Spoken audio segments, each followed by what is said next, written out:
Bismillah, Assalamualaikum warahmatullahi wabarakatuh. Waalaikumsalam warahmatullahi wabarakatuh.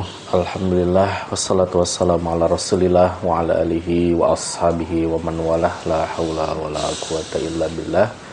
Sahabat sekalian dimanapun berada, Alhamdulillah kita berjumpa lagi dengan acara ngopi, ngobrol perkawis ilmu. Alhamdulillah seperti biasa kita bersama Gus Dul Jabar. Kaif hal ya Ustaz? Alhamdulillah bi khair wa ni'mah. Masya Allah. Ya, malam ini seperti biasa kita ngobrol sesuatu yang bermanfaat, mudah-mudahan menjadi bekal dalam kehidupan kita sehari-hari. Oh ya Gus, ada sebuah hadis, kalau tidak salah itu riwayat Imam Muslim yang redaksinya seperti ini Gus. Idza matal insan in qata'a anhu amaluhu illa min thalathin shadaqatin jariyatin au ilmin yuntafa'u bih au waladin sholihin yad'u lahu. Nah, ini poin yang ketiga ini Tad. Ya, kebetulan ya ana sendiri sudah menjadi seorang ayah nih.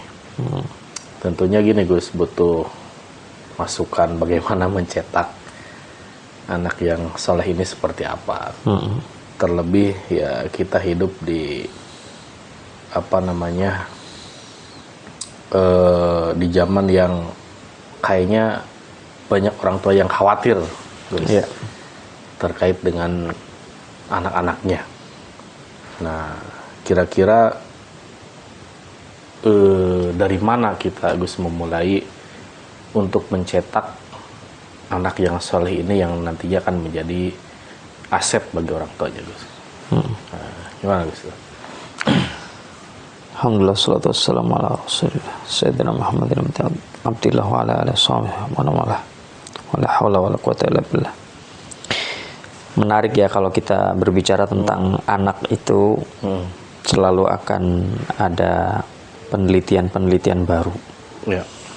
Di mana setiap penelitian itu katakanlah ya tesis yang dibuat oleh seorang peneliti khusus tentang anak itu akan ada antitesisnya lagi. Ya, jadi ya memang satu dinamika yang bagus jika itu ada di dalam ranah ilmu, karena berdasarkan ilmu pengetahuan, penelitian. Tapi seiring berkembangnya zaman akan terjadi malal, kebosanan ya. Sebab tidak ada hasil atau malah gagalnya teori yang telah diciptakan. Sebagaimana ya kita sampai saat ini bergonta-ganti kurikulum, bahan ajar anak ya. Di negara kita tercinta ini sampai ada bahasa bahwasannya generasi sekarang ini adalah bukti kegagalan kurikulum. Memang pernyataan ini akan mengundang pro dan kontra.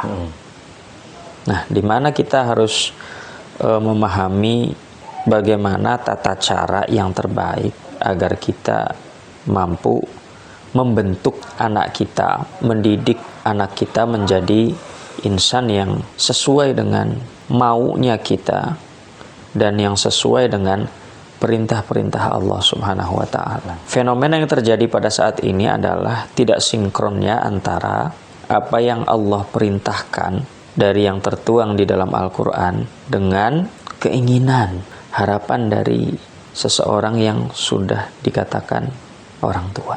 Sepuh ya, orang tua ya, baik orang tua secara biologis maupun orang tua secara administratif yang angkat anak seperti itu dan lain sebagainya. Nah, ini yang perlu setidaknya kita bahas dari perspektif Al-Quran, kemudian dari perspektif penelitian-penelitian yang dihadirkan oleh para tentunya psikolog anak, kemudian dokter anak, kemudian pemerhati anak. Kalau kita mengacu kepada bagaimana tata cara Allah Subhanahu wa taala yang tercantum dalam kurikulum seorang ayah, seorang ibu atau kedua orang tua itu mendidik anak, ada dalam surah Luqman. Di mana surah Luqman ini kalau kita baca dan juga teliti lebih dalam akan ada seolah-olah kontrak dari segi diksi yang seharusnya dipahami secara komprehensif, tapi barangkali ya tidak dipahami secara teks maupun konteksnya. Yang ada di dalam surah Luqman ini adalah bagaimana ketika panggilan kepada si anak itu ya bunai, perintahnya adalah la tusyrik billah. Ya. Di surah Luqman ayat 13 ini ya dimulai jangan. Karena Luqmanul Hakim ini diberikan oleh Allah hikmah. Hikmah itunya kan bisa kita pahami sebagai sesuatu yang mengandung nilai. Walaqad atayna Luqmanal hikmata an yashkur lillah. Wa man yashkur fa innama yashkuru li nafsihi wa man kafara fa innallaha ghaniyyun hamid. Kemudian baru di sini wa idz qala Luqmanu li banihi wa huwa ya'izuhu. Dan ketika Luqmanul Hakim berkata kepada anaknya sedang ia ketika itu ya posisinya memberikan sebuah mau'izah, nasihat. Apa nasihatnya? Ya bunayya la tusyrik billah. Wahai anakku, jangan sekali-kali kamu menyekutukan Allah. Nah, kalau dari awal kalimat Luqmanul Hakim ini kan seolah-olah kontra dengan penelitian zaman sekarang yang mengatakan hindari kata jangan kepada anak. Memang ada benarnya ketika mengubah kata jangan itu menjadi sesuatu yang lebih halus, menjadi diksi yang lebih halus, kalimat yang lebih halus. Tapi yang lupa untuk dikaji adalah bagaimana nilai yang terkandung di dalam kalimat, intonasi yang terkandung di dalam kalimat. Ini yang tidak dimiliki di bahasa lain selain di bahasa Al-Quran. Coba bedakan antara intonasi saya jangan dengan jangan. Beda rasanya. Ya kan? Jadi kalau berbeda intonasi tersebut, kita akan hilangkan kata jangan atau enggak? Artinya jangan itu adalah kata yang buruk atau dalam kesempatan lain mengandung kebaikan. Begitu kan? Iya. Ini ya yang harus kita perhatikan. Dengan intonasi saja kita sudah bisa membedakan antara jangan yang satu dengan jangan yang lainnya. Tapi apakah kata jangan itu dilarang secara mutlak untuk dikatakan oleh orang tua? Nah, ini kan yang perlu dikaji. Iya. Nah, sehingga kita ini kan produk jangan ya. Iya. Nggak ada penelitian di zaman orang tua kita itu mengatakan jangan mengatakan jangan kepada anak-anak. Nggak ada. Kita adalah produk jangan. Kalau kata orang Jawa ada jangan tempe, jangan kangkung, sayur maksudnya. Kita ini produk jangan. Iya. Jangan ini, jangan. Yang artinya itu adalah kalimat pertama dari Luqmanul Hakim di dalam redaksi Al-Quran ini yang mendeskripsikan kondisi beliau sebagai orang tua ketika berkata menasihati anaknya, la tusyrik billah. Nah, sekarang ketika intonasi kata jangan itu baik rendah, intonasi sedang dan intonasi tinggi, itu akan selalu memiliki makna, yang mana makna tersebut tergantung dari keadaan. Kalau kita mengatakan jangan kepada anak kita yang akan megang listrik, kira-kira gimana? Entong gitu atuh. Jangan. Wah, semakin anu kan. Tapi kalau jangan, ya. Secara naluri, ya, ibarat rem pelan sama rem mendadak. Kalau rem mendadak berarti bahaya itu atau halangan yang jika kita tidak mendadak ngerem itu mesti nabrak, ya. Berarti dekat kan. Tapi kalau jaraknya masih 50 meter, ngeremnya masih pelan-pelan. Jangan rem pelan-pelan. Tapi kalau udah 10 meter, wah, langsung rem mendadak itu. Dan kita lebih baik ngerem mendadak daripada nabrak.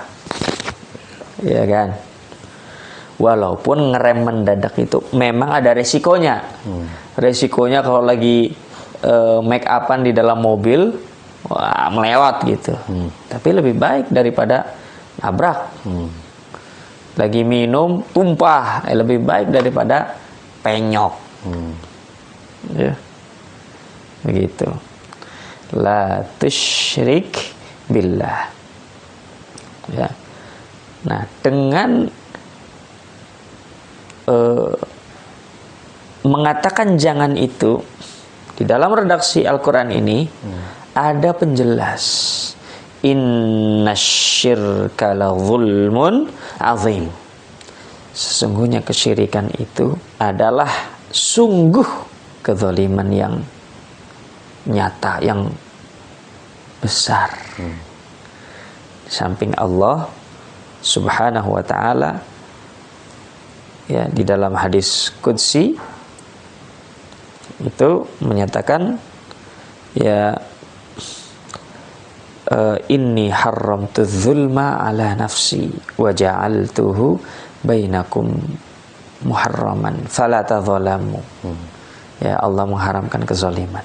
Kemudian ditambah lagi fundamental atau nasihat yang dasar dari seorang orang tua kepada anaknya adalah tentang ketauhidan, akidah.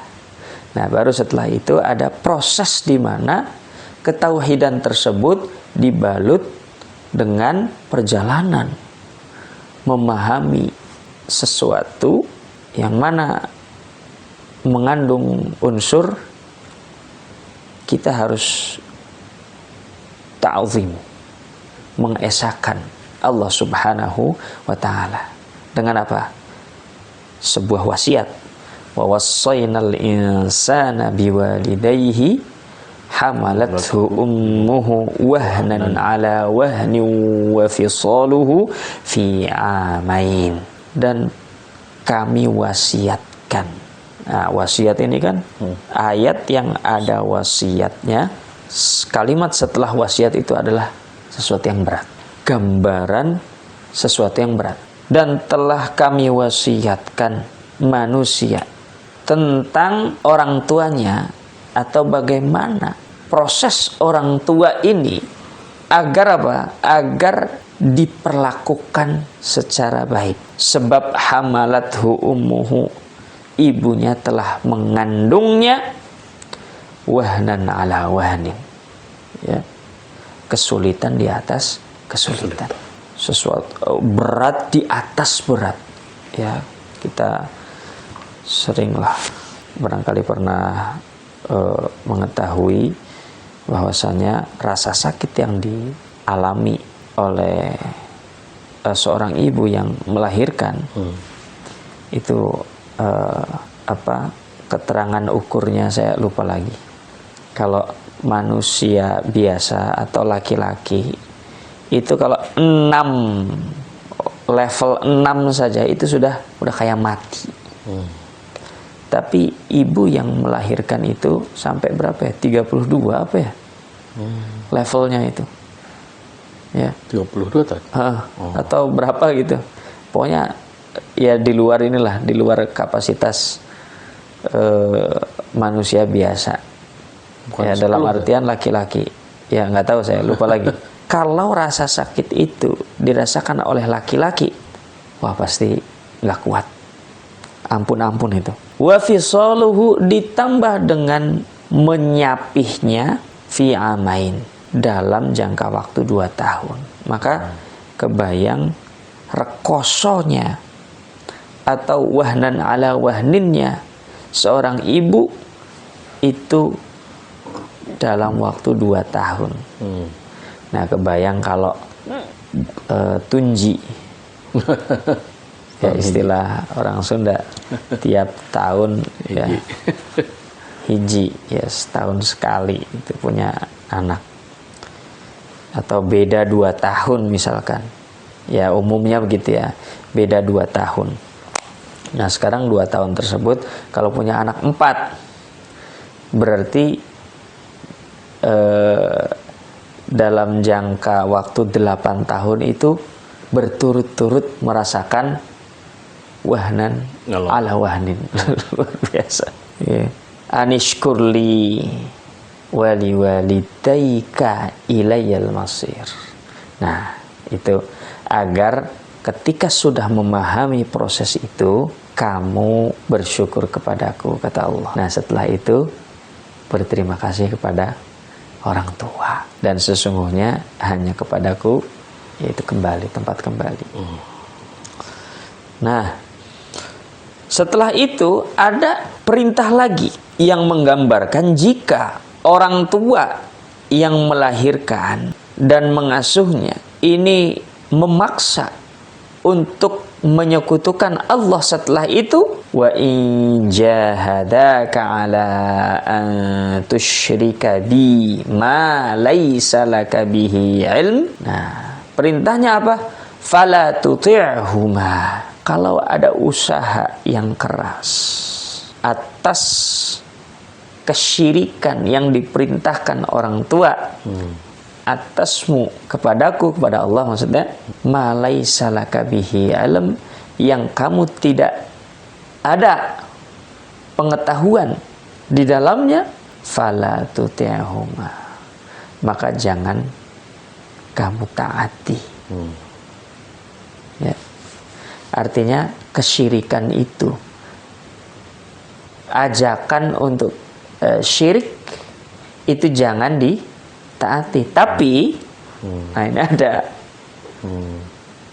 kalimat setelahnya lagi, wa sahibhuma fid dunya ma'rufa. Tetap musahabah itu kan didampingi, suka duka, tetap musahabah kepada orang tua itu perintah Allah. Ya. Maka tak jarang ada yang orang tuanya ya berbeda keyakinan dengan anaknya, tapi anaknya tetap bakti kepada orang tua, karena bakti itu perintah. Tapi untuk keyakinan kepada Allah Subhanahu wa taala itu mutlak, is number one. Nah itu ya, wattabi' sabila man anaba ilai. Nah ini sama halnya seperti perintah untuk mengikuti siratal ladzina an'amta alaihim.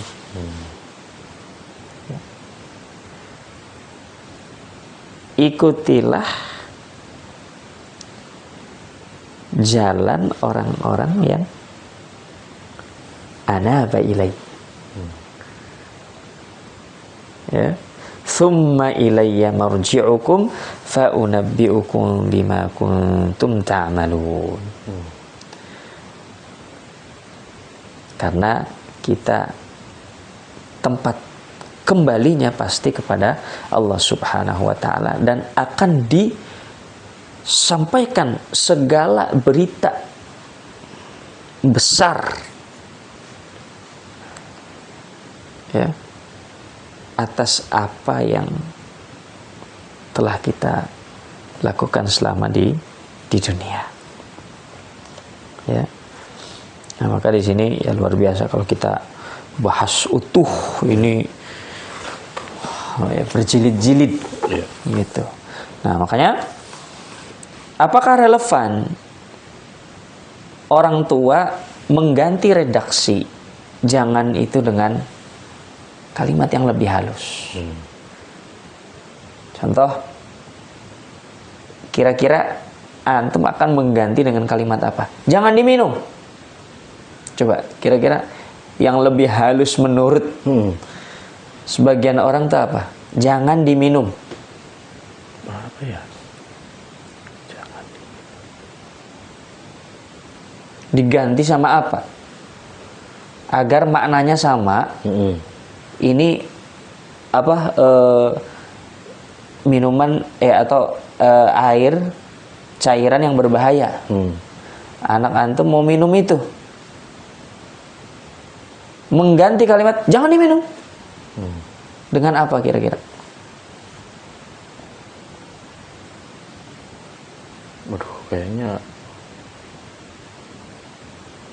apa tadi ya? Itu bukan air minum. Kurang tegas. Bahaya. Ya enggak, itu kan gambaran merubah jangan, kata jangan itu. Itu bukan air minum, berbahaya. Ya. Atau ketika mau ini aja. Minumnya ini aja. Yang lebih bagus. Ya. Artinya banyak kalimat yang yang bisa mereplace atau mengganti kalimat jangan. Apakah mutlak kita harus mengganti kata jangan? Tidak. Tetap jangan itu ya adalah satu perintah di mana melindungi, tujuannya adalah melindungi anak kita dari kerusakan, dari bahaya, dari sesuatu yang yang ya tidak diinginkan, ya kan? Tapi tetap perkembangan kalimat yang lebih baik itu boleh-boleh saja. Tapi kalau mengganti atau secara mutlak, jangan mengatakan jangan kepada anak. Itu syaraf-syarafnya bisa pecah. Ya. Pun kita tahu kalau syarafnya pecah bisa nyambung lagi. Dan disitulah membentuk imunitas yang kuat sebenarnya. Ya, makanya tetap ya menurut kami ya tidak tergantikan, tidak bisa diganti secara mutlak. Tapi kalau diperhalus, kemudian dipoles dengan yang lebih baik, itu ya boleh-boleh saja.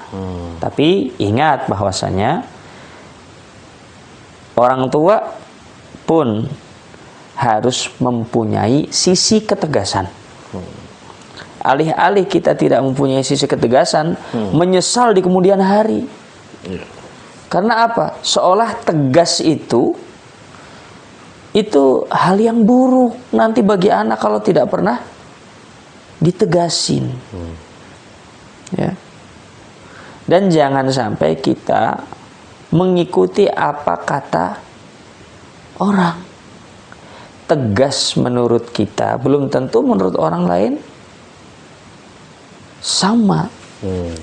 Karena level kita tegas level 1 nih, bisa jadi menurut orang level 5. Nah, disinilah letak tanggung jawab masing-masing orang tua. Nah, sekarang perkaranya, kalau kita menyekolahkan anak kita dalam sekolah yang memiliki konsep boarding atau full day atau pesantren, itu kan kita sudah menitipkan kepada sekolah, lembaga, pesantren untuk dididik dengan setelan itu, ya, dengan satu gaya. Oh, nggak mungkin pesantren itu atau lembaga menyediakan misalkan peserta didiknya ada 50 cara. Aduh, nggak mungkin. Kecuali memang punya metodologi untuk memperlakukan anak itu sesuai dengan karakternya masing-masing. Tapi itu effortnya besar sekali, tenaganya besar sekali, ya, penelitiannya panjang sekali, ya. Nah, maka dengan kita menitipkan anak itu otomatis siap dengan konsekuensi, segala konsekuensi. Yang mana kalau di rumahnya biasa faham, ya tidak ditegasin aja udah paham. Ya, ada bahasa, ini anak nih nggak usah disuruh itu udah jalan sendiri gitu. Tapi ada anak yang lain harus disuruh baru jalan. Nah, maka tidak bisa sekolah, lembaga, pesantren ya ini tidak perhatian akan hal itu, sehingga menuntut si anak yang harus didorong terus ini ya tidak diingatkan, beri dicuekin saja, udah biarlah, nggak bisa. Atau bertindak tegas tanpa pandang bulu kepada semuanya. Nah, nanti yang terbiasa dengan kesadaran ini akan terluka, ya, nggak nyaman. Ya saya bisa sendiri, saya nggak usah disuruh-suruh, ya. Padahal sistem pendidikan yang sedang diterapkan itu sedang menerapkan aturan yang baku, satu untuk semuanya, ya. Nah, maka di sini ada tulisan ini dari kitab Fannu Tarbiyatil Aulad fil Islam, seni mengasuh anak dalam Islam, ya. Apa kebutuhan anak-anak itu? Ini ada banyak, ini ada 14. Ada mulai dari asupan makanan, kebebasan, kemudian kesuksesan, kemudian apresiasi, kemudian ada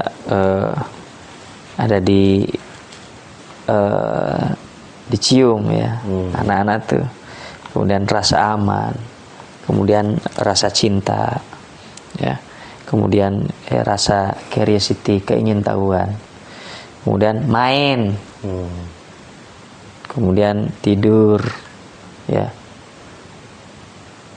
kemudian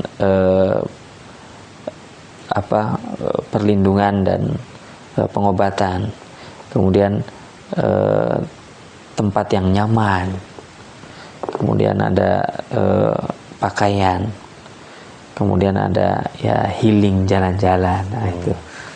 Nah, makanya ini 14 hajatul tifl, kebutuhan dari anak-anak. Ya ini ya pentinglah untuk kita kaji secara mendalam, sehingga dalam pola asuh anak itu ya kita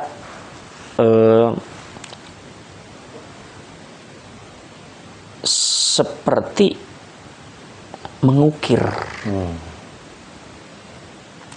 sehingga dalam ukiran kita itu hasil akhirnya harapannya adalah menjadi sebuah karya seni yang bagus, yang barangkali tidak ternilai harganya. Harganya tinggi sekali, tidak ternilai lah pokoknya, nggak bisa dibeli karena saking berharganya. Gitu. Nah, maka jangan sampai kita lengah dengan hal itu. Iya. Gitu. Jadi kata jangan itu memang kaidahnya sudah seperti itu tadi ya. Adapun tadi pemilihan diksi yang baik itu hanya metode saja tadi ya. Berarti tidak menghilangkan ya pendekatan saja. Pendekatan kepada anak-anak sesuai dengan karakter anak-anak itu. Iya. Ya, maka nggak boleh kita acuh terhadap meneliti karakter anak-anak kita. Karena kan karakter anak kita kan analisanya cuma dua. Kalau nggak mirip kita sebagai bapaknya, kalau nggak mirip ibunya, ya kan? Atau balance antara keduanya. Ya sudah, tinggal bekerja sama saja antara bapak dan ibunya itu. Iya. Gitu. Ya menarik, banyak hal yang betul soal itu bisa kita laksanakan. Nah, kenapa sekarang itu banyak anak-anak yang bangkang? Sebenarnya di sini juga sudah dituliskan, ya. Al-inad. Inad itu ya salah satu khosais. Khas. Khususan. Ciri khas. Ciri khas anak itu ada bangkangnya. Ya. Maka kalau kita bahas tentang membangkangnya anak ini,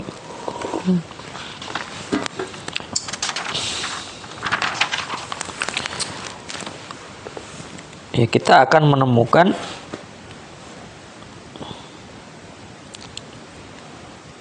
bahwasanya ini sifat fitrah yang ada di dalam diri seorang anak. Kalau anak itu sudah membangkang, artinya bisa jadi dia mengharapkan sesuatu, tapi kita sebagai orang tua seolah tidak sejalan dengan pemikiran anaknya, yang barangkali entah ada faktor dalam maupun luar, karena faktor DNA mempengaruhi set.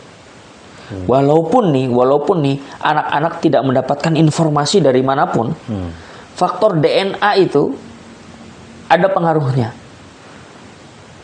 Ya, misalkan mbah-mbah kita dulu pejuang, ada nggak kira-kira berapa persen DNA ke anak itu turun?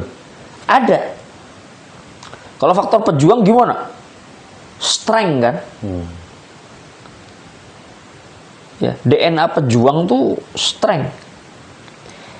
Kalaupun si anak ini diputus dari segala informasi di luar, tetap ada saja potensinya untuk itu. Karena DNA itu seolah informasi, data, ya, yang sudah terupload. Otomatis tadi ya? Otomatis di dalam diri si anak. Itu. Ya. Bal alaina an nusyajji'ahu. Malah kita harus memberikan motivasi. Nah, karena kan pembangkangan itu seolah adanya perbedaan cara pandang. Nih, si anak mandangnya seperti ini, orang tua. Anak pengen gini, orang tua pengen begini. Anak nggak nurut, dikira bangkang. Padahal kadangkala orang tua yang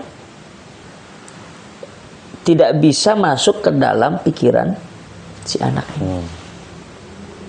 Nah, disitulah kalimat yang tadi modifikasi dari kata jangan itu bisa jadi berlaku di situ. Ya. Sekarang ada diskusi berarti ya. Coba pengen apa? Gitu. Ketika anak pengen sesuatu yang di masa yang akan datang menurut pengalaman orang tuanya ini tidak baik, sampaikan.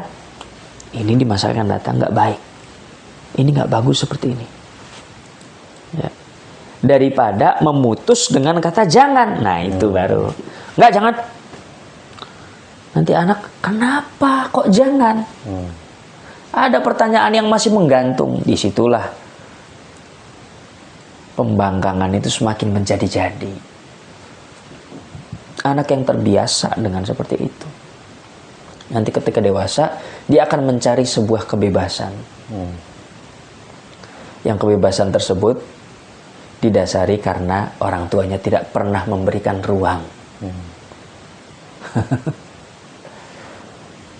Ya, tidak pernah memberikan ruang gagasan. Oke, bagi sebagian anak ya tidak pernah membangkang. Bagi sebagian yang lainnya ya pastilah ada yang seperti itu. Ya, maka tidak ada yang disalahkan, hanya kita pendekatannya saja yang harus kita perbaiki. Gitulah. Siap. Ya, berarti intinya kalimat jangan ini ya jangan dihapuskan tadi ya. Iya, tetap penting, penting. Ya, bagaimana redaksi Al-Quran pun ya telah mengabarkan kepada kita semua adanya kalimat la. Ya. Betul. Nah, maka la pun banyak maknanya. Linnahi, linnafyi, ya kan? Makanya turunan dari makna itu yang barangkali menjadi penelitian zaman sekarang, tapi ya tidak secara mutlak mengganti kalimat jangan. Lanahi, lanafi. Ada satu lagi zaman sekarang, Tan. Marketing. Jangan tengok kiri. Jangan tengok kiri. Aduh. Masya Allah. Jangan dilihat. Ditoong. Wow gitu. Luar biasa. Baik. Kelas, Tan? Kelas. Ya, baik sahabat sekalian, dalam kesempatan kali ini teruslah untuk tentunya mendidik anak-anak kita dengan metode yang lebih halus lagi, dan mudah-mudahan sebagaimana yang tadi disampaikan oleh Gus Dul Jabar, mudah-mudahan jadi sesuatu yang tidak ternilai harganya anak-anak kita nantinya. Baik, ngopi pada malam hari ini kita cukupkan dulu sampai di sini. Insya Allah nanti ketemu lagi pekan depan. Fanaktabi bihadza wa nakhtatim bi doa kafaratil majlis. Subhanaka wa bihamdika asyhadu an la ilaha illa anta astaghfiruka wa atubu ilaik. Assalamualaikum warahmatullahi wabarakatuh. Waalaikumsalam warahmatullahi wabarakatuh.